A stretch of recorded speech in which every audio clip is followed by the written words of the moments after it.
Trash Man by Brendan Bozeman. Steve went from room to room, emptying all the trash cans into a large bag. As he went past the dining room table into the kitchen, he grabbed a pile of papers and threw them in, too. He got everything into one bag, which he left open by the kitchen door. Maureen, his wife, had put a cup of coffee out for him, but didn't take her attention away from the baby, whom she was feeding from a Gerber bottle. "I see you looking at this bottle," she said. "You want it." Steve was looking at it. Maureen said to the baby, "Daddy wants all the trash. He wants all the trash, doesn't he?" She did this as she ladled baby food into its mouth. As a garbage man, Steve did want all the trash on Wednesdays. Just like any professional, he took special interest in his own job and made sure there wasn't anything left in the house when he went to put the trash out. Maureen lifted her head and said, "Colleen, come now." A minute later, Steve's daughter shuffled in and put Pop-Tarts in the toaster. Steve stretched his hand out, and she put the wrappers in it. He turned and stuck them in the bag. Maureen finished with the Gerber bottle, which he threw in the bag, then got up to put the coffee filter and grounds in. He was about to shake them in when he saw Colleen's name on the papers he had put in earlier. He fished them out quickly and said, "Colleen, I brought your homework for you." "Thanks." "All right, bye, guys," he said, leaning over to kiss his wife. He tied up the bag and went down to his car. He saw a coffee cup in his wife's car, which he retrieved and added to the bag. Then he arranged the garbage cans neatly on the sidewalk and headed to work. He'd be with Marco today, with Marco driving and him as the runner. That meant he would hang on to the outside of the truck and move the dumpsters into place. That was Steve's choice. He had seniority, and sometimes he liked being the runner, especially now that the boss was on a tear about safety. He insisted the driver stay in the cab, no matter what. Normally, the driver got out to help sometimes, but something had come down from Public Works, and now it was against the rules. To Steve, that was like making it an office job. The very last thing he wanted to do was have a job behind a desk, filling out mortgage applications or something. And staying behind the wheel all shift was just about the same thing. Steve had been, quote, on the force, as he called it, for 12 years. He had two uncles in the business who shoehorned him into a job right out of high school. He'd made it to senior year but had no desire to go to college and was only too happy to get a job he could keep forever as long as he didn't maul himself up. He knew some would laugh at him, but he was neither a proud nor a jealous man. Such feelings did not belong to him. He referred to himself as not the ideal student. But he knew better than to pass up a good opportunity. And he had the added incentive of a pregnant girlfriend. Everything was working out perfectly. The first few weeks were tough for him. His whole body ached, especially his feet. But after a while, he enjoyed the exertion. He had the core strength to prevail in any street fight. All he had to do was turn it into a wrestling match. And he developed a grip that could crush a coconut. Once he'd gotten through that, he settled into a routine. Trash on Wednesdays, of course. One lottery ticket a week. Just a daydream. He didn't really think he would win. Home at a reasonable hour every day. No paperwork. He was a pig in shit, in his words. The one thing that had gone wrong was a hell sickness that came on suddenly. It was a bacterium, according to his doctor, which was much worse than a virus. Antibiotics didn't do much, and he was out for 3 weeks, coughing up blood sometimes.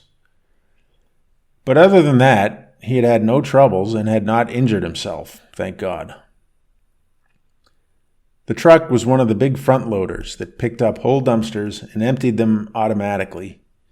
Steve just had to position the dumpster so that Marco could get the 2 forks into the sleeves and hit the lever. This is where Willie had gotten hurt a few months before. He had gotten his right hand caught between the forks and the sleeve, and that was that for him. He got his disability and went off somewhere else. The arms would then lift, and up the dumpster would go over the top of the cab.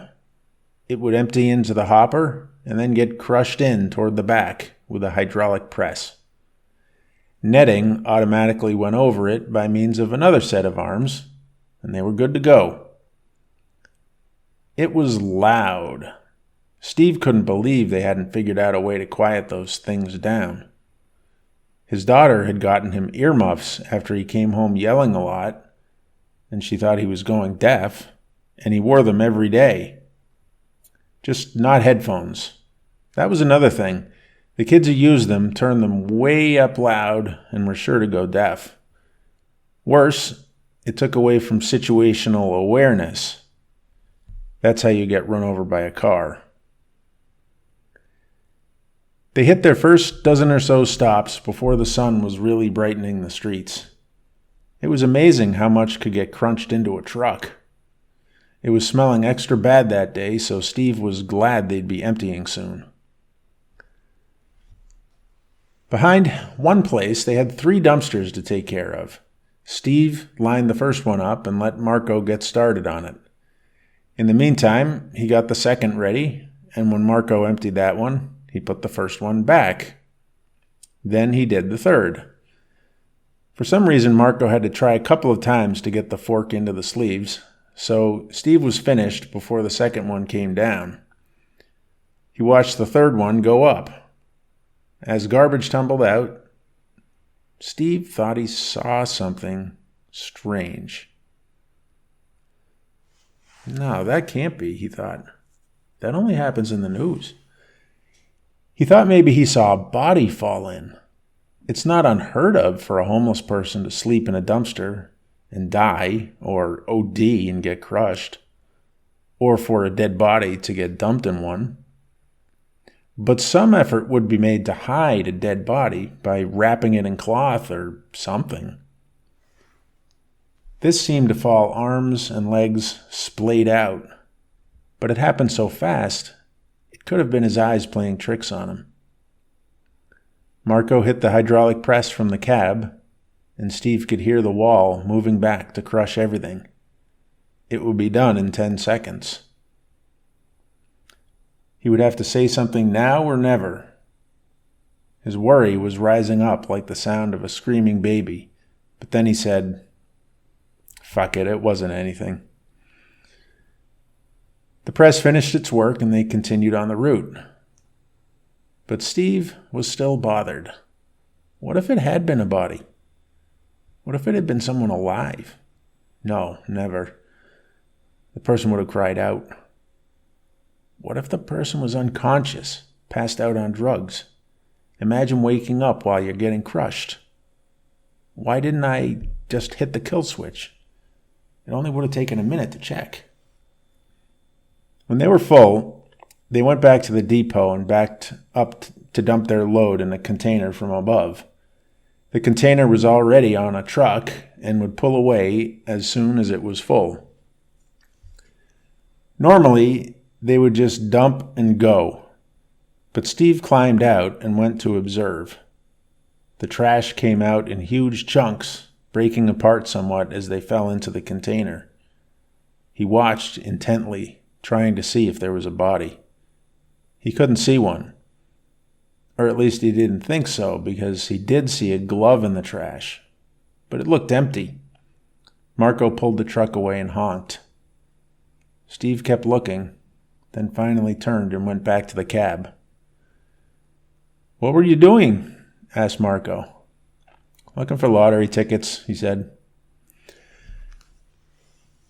By the end of the day, Steve was regretting not looking into the hopper before the trash got crushed. All he had to do was poke around with the long stick they had for just that purpose. He could even jump in, although that would be a flagrant safety violation. but he hadn't seen anything when they dumped it. Still, there could have been someone in there, barely breathing, possibly waking up as the wall pushed everything together, and he couldn't yell above the noise or free himself from the squeezing wreckage. Steve was quieter than usual that night. "You aren't sick, are you?" said Maureen. No, not sick, just tired." He sat on the couch in front of the TV and started going through his phone. To his bad luck, he came across a video short of trash guys working at a recycling plant. The trash was on a conveyor belt, and the men were picking out certain pieces of trash and putting them into bins. Suddenly, one of the men reached past the guy down the line in front of him and pulled a plastic bag off the belt. He tore it open, and a cat, dazed and confused, emerged. Just a few feet from the shredder, the man had saved it. The cat didn't run or panic. It just looked up at the man as he patted it and held it. It even put a paw on his shoulder. The man was saying something to the others. You couldn't tell what he was saying, but he had an angry face. Steve put his phone down and tried to forget the video. God, he thought, that cat had probably struggled all night before giving up. And there in that confusing, loud room on a rumbling belt, it just laid there, waiting for whatever its fate would be. In its final moments, would be feeling the teeth of the shredder. And I just stood there, watching. If by some miracle someone was in the hopper and survived the crusher, he would have a long drive and then get dumped into an incinerator. He went to the kitchen for a beer. His wife eyed him.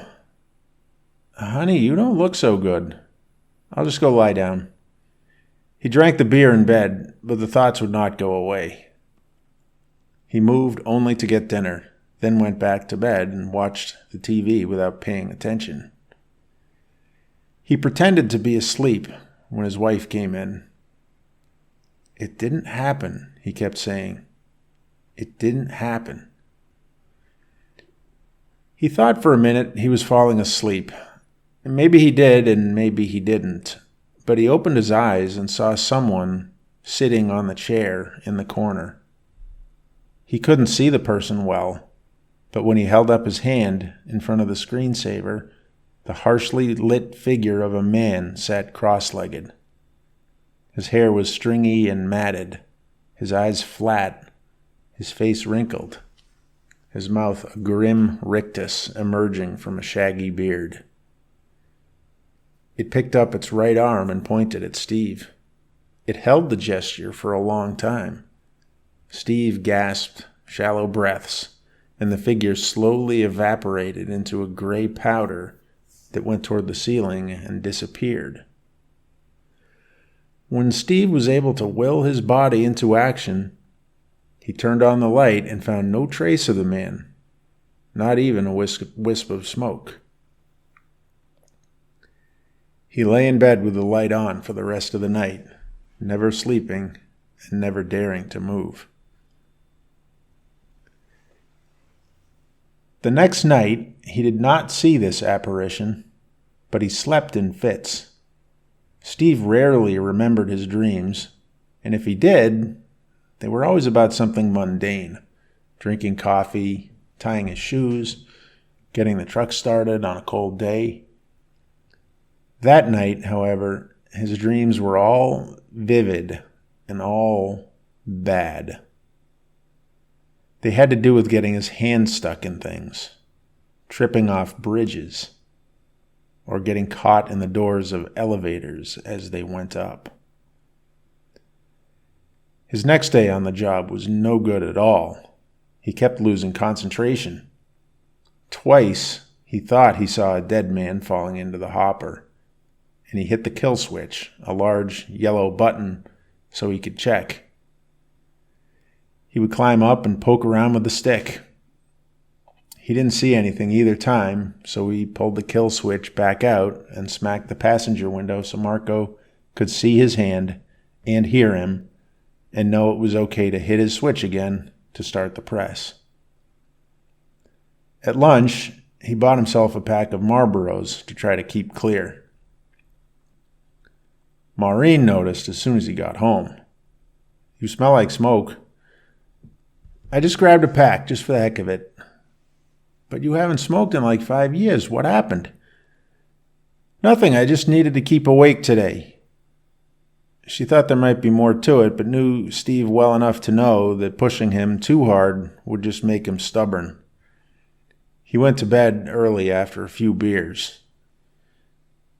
This time, the man reappeared.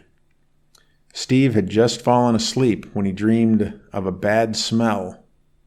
A normal smell for trash, but more intense, more concentrated. He opened his eyes to find the man breathing into his face not more than 3 inches away. He was wheezing a little and moaning at the same time. Steve felt a cold, clammy hand touch his shoulder and slide to his neck. Steve couldn't move. He thought he would die, but suddenly he snapped his arms up, causing the vision to disappear in a smoke.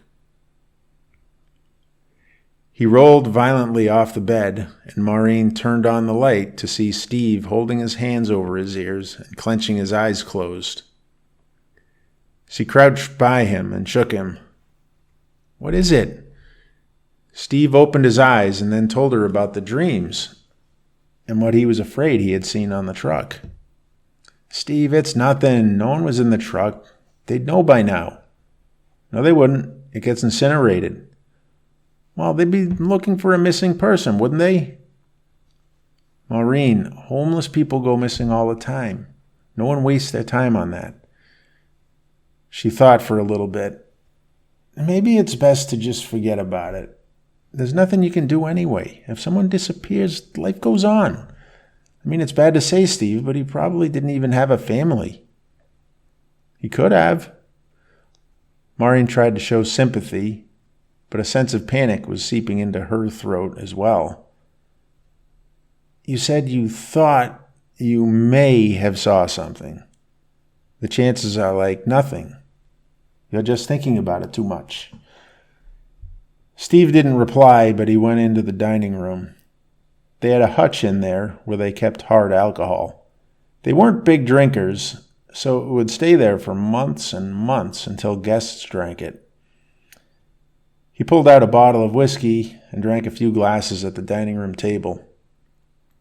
Maureen didn't bother him, and when he thought he was ready for bed, he drank one extra shot and went to the bedroom. Maureen was awake, and she stroked his head until he finally slipped into unconsciousness. But yet again, he was up.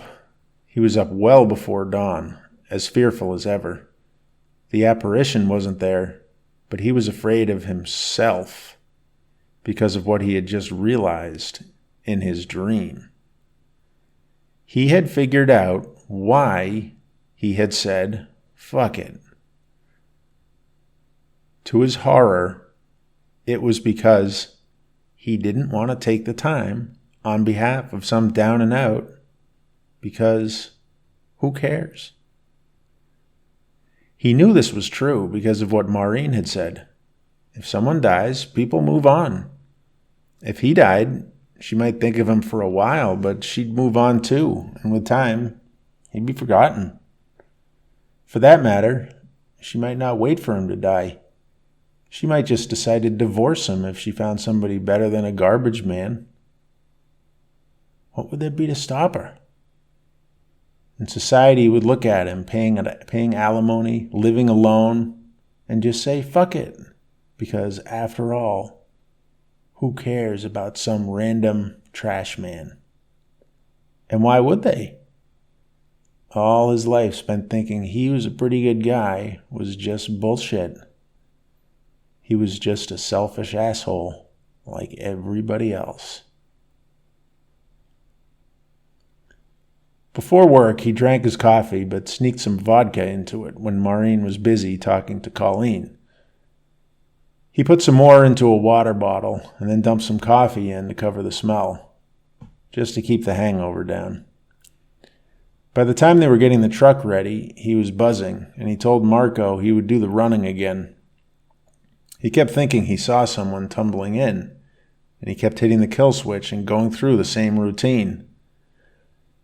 Finally, Marco got out and went around to where Steve was holding on. "What the hell, man? Nothing's here. What's your problem this week? Here, you drive. You just keep your eyes out the window." Steve shook his head. "No, I'll stay out here." "Man, I'll even make sure there's nothing in there, okay? Just go on up and drive." "No, I'm good. Just keep driving. I'll stop hitting the kill switch so much," said Steve. Marco shook his head and went back to the cab. Steve kept checking at every stop. He tried to resist, but he was never sure there was nothing there. He took a deep swig from his water bottle. They kept going, and he kept checking. "Fuck," Marco would say. On their second run, Steve was wobbly as he walked, but it was nothing that Marco noticed. He had a cigarette before they went out again and offered one to Marco, which served as a peace offering since Marco smoked Marlboro. "I got stuff to do after work," hinted Marco. But Steve couldn't stop himself. He kept hitting the switch. Much later than usual, they came to the place with the 3 dumpsters. Steve only had to move one of them. The others happened to be in the right place. First dumpster, he checked. Second dumpster, he checked. Since he didn't have to go back down, he pulled the kill switch back out with his toe and smacked the top of the cab. Third dumpster, he checked, but this time he hesitated before smacking the roof. He checked again. He thought he saw a hand. That turned out to be nothing, just a glove. And then he thought he saw a foot, but that was just a boot. He stared into the trash. Marco beeped. Finally, he heard Steve smack the top of the cab, and he started the hydraulic press.